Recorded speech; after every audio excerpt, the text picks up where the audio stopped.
दोस्तों, क्या कर्नाटक का संकट कांग्रेस ने सुलझा लिया?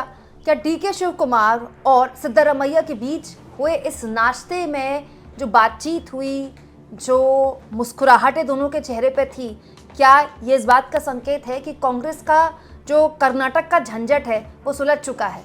अब इसका जवाब तो आने वाले कुछ घंटों में मिलेगा, लेकिन ये बात सच है दोस्तों कि कर्नाटक में कांग्रेस की सरकार एक भीषण संकट से गुजर रही है। और ये संकट विपक्ष यानी कि बीजेपी ने खड़ा नहीं किया है, ये संकट खुद कांग्रेस पार्टी का खड़ा किया हुआ है। लेकिन क्या ऐन वक्त में राहुल गांधी और मल्लिकार्जुन खड़गे के हस्तक्षेप के बाद ये संकट अब सुलझता दिख रहा है? दोस्तों, पिछले कई दिनों से आप सिद्धरामैया और डीके शिव कुमार के बीच मुख्यमंत्री की कुर्सी की लड़ाई के बीच का संघर्ष देख रहे होंगे। मैं कोई नई जानकारी या फिर नया भाषण उसमें नहीं ऐड ऑन करूंगी, लेटेस्ट अपडेट आपके सामने रखती हूँ। आज दरअसल हर कोई हैरान रह गया जब नाश्ते पर सिद्धरामैया और डीके शिव कुमार की मुलाकात हुई और मुख्यमंत्री सिद्धरामैया ने डीके शिव कुमार को मुलाकात के लिए बुलाया और दोनों की बड़ी सौहार्दपूर्ण ये फोटो शेयर की गई जिसमें दोनों नाश्ता कर रहे हैं, इडली सांभर खा रहे हैं। वैसे इडली सांभर बड़ा अच्छा होता है सेहत के लिए अगर नाश्ते में खाया जाए तो, लेकिन फिलहाल तो कर्नाटक में कांग्रेस पार्टी की सेहत कुछ खास अच्छी दिखाई नहीं दे रही है, क्योंकि उसके दो सबसे बड़े धुरंधर, एक मुख्यमंत्री एक डिप्टी सीएम, दोनों आमने सामने हैं। लेकिन अब इस नाश्ते के बाद के स्वरूप को किस तरह से देखा जाए? दोस्तों, जो बड़ी जानकारी निकल कर आई है वो ये है कि दोनों मीडिया के बाहर आकर ये कह रहे हैं कि हम तो कांग्रेस आलाकमान की बात मानेंगे और हमारे बीच में कोई खींचतान नहीं है। बड़ी अच्छी बातचीत हुई, कांग्रेस आलाकमान ने कहा कि बैठकर बात कीजिए, तो हमने बात कर ली। वहीं दूसरी ओर जो बड़ी जानकारी है वो ये है दोस्तों कि जो मल्लिकार्जुन खड़गे के बेटे हैं और कर्नाटक कांग्रेस सरकार में मंत्री हैं प्रियंक खड़गे, उन्होंने एक बड़ी जानकारी देते हुए कहा है कि पार्टी नेतृत्व ने टाइमिंग की समझ दिखाई और सही समय पर मामले को संभाल लिया।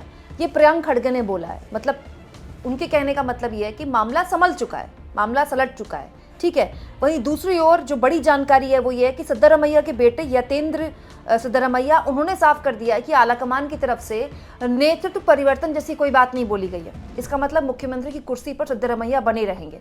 तो फिर ये पूरा सियासी ड्रामा चल क्यों रहा है और आने वाले कुछ घंटे कैसे महत्वपूर्ण रहने वाले हैं कांग्रेस पार्टी के लिए?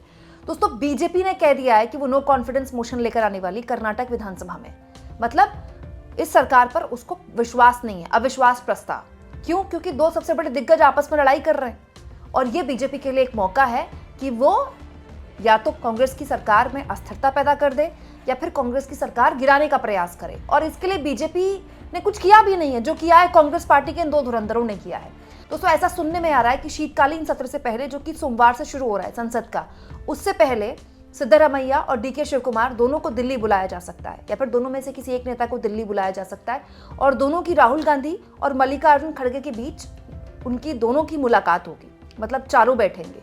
तो हो सकता है कि आज दोनों बैठ गए हैं तो शाम को दोनों को दिल्ली बुलाया जाए या फिर कल सब दिल्ली में बैठें। अच्छा, एक और चीज़ जो महत्वपूर्ण है वो ये है कि सिद्धरामैया की तरफ से कहा गया है कि उनको फरवरी तक का वक्त चाहिए, क्योंकि उनको बजट पेश करना है, वो बजट पेश करना चाहते हैं। तो ऐसा माना जा रहा है कि सिद्धरामैया की तरफ से तो कह दिया है कि फरवरी तक तो नेतृत्व परिवर्तन की बात भूल जाइए। देखिए दोस्तों, बात ऐसी है कि ये एक अघोषित सत्य है कि ढाई साल का जो विश्वास है, ढाई साल का जो वादा है वो दिया गया था। अब वो सोनिया गांधी ने दिया था कि राहुल गांधी ने दिया था तो मुझे पता नहीं है, लेकिन डीके शिव कुमार को कहा गया था कि 2.5 साल सिद्धरामैया सीएम रहेंगे और 2.5 साल डीके शिव कुमार सीएम रहेंगे। मैं तो हैरान हूँ कि किसने ये वादा दे दिया और किसने इस बात पर विश्वास कर लिया, क्योंकि आज तक ये जो सत्ता शेयरिंग वाला फॉर्मूला होता है ना, कभी नहीं काम करता है, कभी नहीं। मायावती और बीजेपी की सरकार में भी काम नहीं किया था, 6 महीने बाद सरकार गिर गई थी और इससे पूर्व में भी नहीं हुआ है। छत्तीसगढ़ में भी कांग्रेस ने यही किया था कि 6 महीने बघेल सीएम रहेंगे, फिर 6 महीने किसी और को बनाया जाएगा, लेकिन चलिए वहां मामला सुलट गया। लेकिन ये जो सत्ता का संघर्ष है दो बड़े नेताओं के बीच, इसकी वजह से बीजेपी ने अलग अलग राज्यों में अपनी सरकारें खोई हैं। मध्य प्रदेश में क्या हुआ था? मध्य प्रदेश में एग्जैक्टली यही हुआ था। कमलनाथ और ज्योतिरादित्य सिंधिया, कांग्रेस पार्टी मैनेज नहीं कर पाई, सरकार गिर गई उसकी। दोस्तों, इसी का नुकसान छत्तीसगढ़ में हुआ कांग्रेस पार्टी को, राजस्थान में भी यही हुआ। सचिन पायलट और अशोक गहलोत की लड़ाई कांग्रेस पार्टी सल्टा नहीं पाई, सत्ता चली गई और आज भी वो अपना हालात सल्टा नहीं पाई है। अब कांग्रेस पार्टी के पास मात्र 3 राज्य हैं, तेलंगाना, कर्नाटक और हिमाचल, और इनमें से 2 जो हैं वो दक्षिण भारत के राज्य हैं और दोस्तों कर्नाटक एक उनमें से बहुत इंपॉर्टेंट राज्य है। तो कांग्रेस पार्टी, ऐसा मानना जा रहा है कि दोनों धुरंधरों को बिठा सकती है और कोई ऐसे फॉर्मूले पर बात कर सकती है कि अभी सिद्धरमैया को आप जारी रहने दीजिए सीएम, ये पार्टी के लिए भी ठीक नहीं है। 6 महीने पहले चुनाव के सिद्धरमैया खुद ही कह देंगे कि अब क्योंकि उनकी उम्र भी हो जाएगी, अगले चुनाव तक सिद्धरमैया 80 साल के आसपास हो जाएंगे और वो एक सेफ एग्जिट दे देंगे और उसके बाद डीके शिव कुमार को सीएम बना दिया जाएगा। अगर ऐसा होता है तो इस पर भी कौन विश्वास करे? जो 2.5 साल नहीं माना वो 6 महीने कैसे मानेगा? दोस्तों, आपके मन में एक सवाल आता होगा, बीजेपी कैसे कर लेती है? बीजेपी अपने मुख्यमंत्री सहित पूरे कैबिनेट को बदल देती है, कांग्रेस पार्टी एक झगड़ा नहीं सुलझा पा रही है। देखिए, मेरी बात बहुत लोगों को बुरी लग सकती है, लेकिन सच बोलना मेरा काम है। दोस्तों, आलाकमान की जो ताकत होती है, नेतृत्व की जो ताकत होती है, इस बात पर आती है कि आप कितने चुनाव जिता सकते हैं। जो नेता चुनाव नहीं जिता पाता, वो आलाकमान रहता तो है, लेकिन उसकी जो स्थिति है, जो राजनीतिक ताकत है, वो कमजोर हो जाती है। राहुल गांधी बड़े नेता हैं। राहुल गांधी का लोकसभा चुनाव के बाद उनका व्यक्तित्व निखर कर आया। उन्होंने अपनी पार्टी को कम से कम पहले से तो बहुत बेहतर स्थिति में ले आए। लेकिन राहुल गांधी अपने नाम पर क्या चुनाव जिता सकते हैं? हिमाचल का, तेलंगाना का, मध्य प्रदेश का, छत्तीसगढ़ का, राजस्थान का या फिर कर्नाटक का नहीं जिता सकते। ये राहुल गांधी भी जानते हैं और इसी का फायदा जो स्थानीय नेतृत्व है वो उठाता है। यही वजह है कि स्थानीय क्षत्रप लड़ते हैं आपस में। दोस्तों, ये बीजेपी के जमाने में भी होता था जब केंद्र नेतृत्व कमजोर था। अब बीजेपी का केंद्र नेतृत्व मजबूत है। मोदी के नाम पर जीत मिलती है, मोदी के नाम पर वोट मिलते हैं, इसीलिए मोदी आला कमान है, मोदी का डिसिप्लिन चलता है। अब आप याद कीजिए दोस्तों, जब लोकसभा चुनाव में बीजेपी बहुमत के दूर हुई थी, कैसे अचानक से हमले होने शुरू हो गए थे।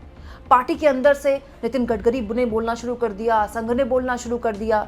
मतलब ये ऐसी स्थिति आ गई बीजेपी के सामने जो कि मोदी के लिए बड़ी एम्बैरेसिंग थी। क्यों? क्योंकि आपको एक सेटबैक मिला कि भाई आप अयोध्या भी हार गए, स्मृति ईरानी अपनी सीट हार गई, बीजेपी बहुमत के दूर हो गई, आपने इतना ओवर कॉन्फिडेंस दिखा दिया।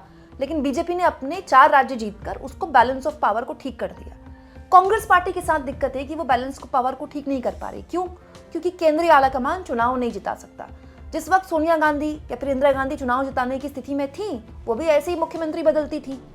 अब आगे क्या? आगे ये दोस्तों कि अब 2 ही बातें हो सकती है कि सिद्धरमैया को मनाया जाए कि आप 80 साल आपकी उम्र हो गई है और अब आप सेफ एग्जिट में जाएं, और डीके शिव कुमार से कहा जाए कि आप के आगे केवल सिद्धरमैया एक चेहरा है, उसके बाद कर्नाटक में आपके मुकाबले का कोई नेता नहीं है। दूसरा दोस्तों, सिद्धरमैया को हटाना मतलब बैठे बिठाए अपने पैर में कुल्हाड़ी मारने जैसा है, क्योंकि सिद्धरमैया ओबीसी समाज से आते हैं। अगर एक ओबीसी मुख्यमंत्री को हटाया गया तो राहुल गांधी का जो पूरा एक सामाजिक न्याय का नारा है वो तो मिट्टी में मिल जाएगा और मोदी और बीजेपी को मौका मिल जाएगा कि इनसे एक ओबीसी बर्दाश्त नहीं हुआ। दूसरा दोस्तों, सिद्धरमैया एक मास लीडर है। आज भी सिद्धरमैया को सुनने के लिए भीड़ उमड़ती है। सिद्धरमैया के व्यक्तिगत तौर पर कोई उन पर करप्शन के चार्जेस भी नहीं है और सिद्धरमैया खुद कहते हैं कि जो वादे उन्होंने किए थे उसमें 200 वादे वो पूरे कर चुके हैं। वो डिलीवर करने वाले नेता हैं, मतलब वो डिलीवरी बताते हैं, देखो मैंने ये वादा किया था, ये मैं डिलीवर कर चुका हूँ। और कर्नाटक में बीजेपी के अंदर भी बहुत गुटबाजी है, तो अगर कांग्रेस ठीक से चुनाव मैनेज करती है तो कर्नाटक दोबारा जीत सकती है, लेकिन इन हालातों में नहीं जीत सकती। देखो वहीं दोस्तों, डीके शिव कुमार की बात करें तो वोक्कलिंगा समाज से आते हैं, ठीक है। कर्नाटक में अकेले डीके शिव कुमार वोक्कलिंगा की राजनीति नहीं करते, लेकिन डीके शिव कुमार सोनिया गांधी के बड़े लॉयलिस्ट हैं, गांधी परिवार के लॉयलिस्ट हैं, खांटी कांग्रेसी हैं, संकट मोचक हैं। डीके शिव कुमार मैनेजमेंट और पैसे का बंदोबस्त करने के सूरमा हैं। डीके शिव कुमार चुनाव लड़ाना भी जानते हैं, चुनाव जीतना भी जानते हैं। डीके शिव कुमार ठीक वैसे ही चुनाव मैनेज करते हैं जैसे अमित शाह करते हैं, साम दाम दंड भेद। मतलब बहुत ही ज्यादा होशियार हैं। मतलब आप समझ लीजिए कि इतने होशियार हैं कि अगर कांग्रेस की स्थिति आज मजबूत होती राष्ट्रीय नेतृत्व में तो डीके शिव कुमार राष्ट्रीय स्तर के नेता होते। मतलब उनकी पावर इतनी बड़ी होती, क्योंकि वो जिस तरह से चुनाव मैनेज करते हैं, चुनाव लड़ते हैं, वो अद्भुत है, अद्भुत है। मतलब बीजेपी के पास भी कर्नाटक में ऐसा कोई नेता नहीं है डीके शिव कुमार के पास। और दोस्तों, डीके शिव कुमार के पास अभी उम्र भी है, उनके पास कम से कम अभी 15-20 साल है कर्नाटक में मुख्यमंत्री बनने के लिए। अब ये कांग्रेस आला कमान के भीतर है कि वो दोनों ही नेताओं को कैसे समझा पाता है, कैसे बिठा पाता है। लेकिन ये जो एम्बैरेसमेंट पिछले 3-4 दिन से चल रही है, किसी के विधायक दिल्ली आए हुए हैं, कोई दिल्ली आया हुआ है, कोई किसी को अपनी बात मतलब जुबान से बोली हुई बात क्या कीमत समझा रहा है, उसकी वजन की बात समझा रहा है, ये बहुत मतलब निराशाजनक है, बहुत ही एम्बैरेसिंग है। बीजेपी तो नो कॉन्फिडेंस मोशन लाएगी, उसको तो मौका मिल गया है। लेकिन ये अपने आप में एक कांग्रेस पार्टी को लेकर सोचिए कर्नाटक के लोगों के बीच में क्या छवि जा रही होगी कि इनके तो आपस में झगड़े नहीं सुलझ पा रहे, जो आपस में सत्ता के लिए लड़ रहे हैं वो जनता के लिए कैसे लड़ेंगे। मतलब कितनी शर्मनाक स्थिति है ये कांग्रेस पार्टी के लिए कि उसके दो सबसे बड़े नेता सत्ता में रहने के बावजूद भी, एक सीएम एक डिप्टी सीएम है, और डीके शिव कुमार के पास बहुत ही शानदार पोर्टफोलियोज हैं, मलाईदार पोर्टफोलियोज हैं, उसके बावजूद भी खुलेआम उसके दो बड़े नेता लड़ रहे हैं और केंद्रीय नेतृत्व उस बात को टाल रहा है, लगातार टाल रहा है, हल नहीं कर रहा है, टाल रहा है। दोस्तों, शरीर की बीमारी हो या पार्टी की इस तरह की बीमारी, टाल के ना खत्म नहीं होती, बढ़ती ही है। मैं तो मानती हूँ कि जो सबसे मुश्किल फैसले हैं ना, हमको सबसे पहले ले लेने चाहिए, लेकिन फिलहाल कांग्रेस पार्टी ये करती नहीं दिख रही है। अब दोनों बैठकर नाश्ता कर रहे हैं, मुस्कुरा रहे हैं।